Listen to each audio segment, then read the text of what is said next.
আসসালামু আলাইকুম দর্শক, কেমন আছেন সবাই? আশা করি আল্লাহর রহমতে সবাই ভালো এবং সুস্থ আছেন। আজকে আমরা একটি 16-13 গাড়ির ভিডিও করব, যে গাড়ির গিয়ার সম্বন্ধে জানবো এবং গাড়িটিকে আমরা খুব সুন্দর করে দেখব যে গাড়িটা কেমন। হ্যাঁ, তো আমরা চলে যাই প্রথমে গাড়িটির ভিতরে। গাড়িটির ভিতরে কিন্তু আমরা উঠে গেছি জাস্ট। হ্যালো এভরিওয়ান, আমরা এখন গাড়িটির ভিতরের অংশতে রয়েছি। এখান থেকে আমাদের গিয়ারটিকে আমরা দেখতে পারবো। এখানে যে আমাদের গিয়ারটা কি পজিশন আছে আমি একটু আপনাদের দেখাই। গিয়ারটা কিন্তু নিউট্রাল পজিশনে আছে।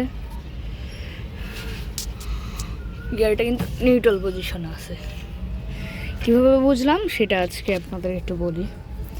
গিয়ারটা এদিকে যাবে আবার এদিকেও যাবে, এটাকে বলা হয় নিউট্রাল পজিশন, যেটাকে মিডল ফিঙ্গার বল। তো আমি আপনাদেরকে একটু দেখিয়ে দিই। এখানে কিন্তু কোনো লেখা নাই, বাট আমি দিয়ে দিচ্ছি উপরে কি। তো এটা হচ্ছে গাড়ির গিয়ার দেখলেন। এখন এটাকে আমরা 1 নাম্বার লাগাবো। তো এটা লাগানোর জন্য ক্লাচ, এটাকে বলা হয় ক্লাচ, ব্রেক আর এক্সেলেটর। আপনাকে এটা A B C হিসেবে ধরতে পারেন। তো আমরা C নাম্বারটাকে প্রেস করব, ফুল প্রেস করব।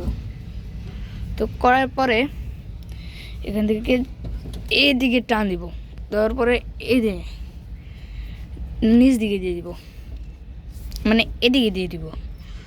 দেওয়ার পরে 1 নাম্বার পড়ে দিয়েছে। তখন আমরা কি করব, আস্তে আস্তে ক্লাসটাকে ছাড়লেই গাড়িটা কিন্তু আগাবে। তো যেহেতু এখন গাড়ি স্টার্ট করে নাই, তাই ক্লাস ছাড়লে গাড়িটা আগাবে না। তো আমি এখানে যেহেতু আপনাদেরকে দেখানোর জন্য কিন্তু এরকম করে বুঝাইলাম। আর অবশ্যই আপনাদেরকে এক্সিলেটর পাড়া দিতে হবে ক্লাস ছাড়ার পাশাপাশি। তো পাড়া দেওয়ার পরে এখান থেকে আবার আমি যদি সামনের দিকে ধাক্কা দিয়ে নিউট্রাল করে ফেলি, তাহলে কিন্তু হচ্ছে কিন্তু কি এই এতটুকু ফলস যাচ্ছে। এরপর একটু ধাক্কা দিলে ব্যাগের দিকে যাবে। তো ফলস যেদিকে যাবে এদিকে দেখতে পাবেন 1 আঙুল দিয়ে ধাক্কা দিলে চলে যাচ্ছে। যেখানে যে থেমে যাবে ওখান থেকে উপরের দিকে দিলে 2 নাম্বার কিন্তু গাড়িতে পড়ে গেছে। এখন যদি আমি জাস্ট এইটার বরাবরই হালকা একটু ওদিকে ধাক্কা দিয়ে এটার বরাবরই পিছিয়ে দিই, তাহলে দেখতে পারবেন 3 নাম্বারে পড়ে গেছে।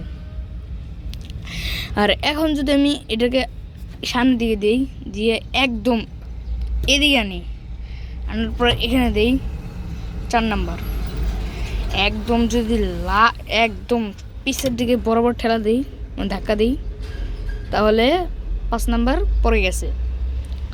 আর ব্যাক গিয়ার যেটা একদম এদিকে নিয়ে সামনে দিলে ব্যাক গিয়ার। কারণ আমি এখন দিলাম না, কারণ গাড়ির পিছনে কাজ চলছে, তো এই কাজের কারণে দিলাম না। তো যেহেতু আমার লাইটিংয়ের কাজ চলছে, একটু সমস্যা হবে, যার কারণে ডন্ট ডিস্টার্ব। তো এটা দিলাম না।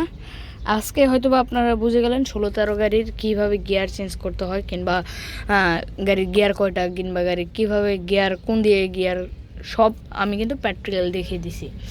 তো এরকম আরও নতুন ভিডিও পেতে চাইলে আমাদের চ্যানেলটাকে সাবস্ক্রাইব করে রাখুন, পাশে থেকে বেল আইকনটি অন করে থাকুন।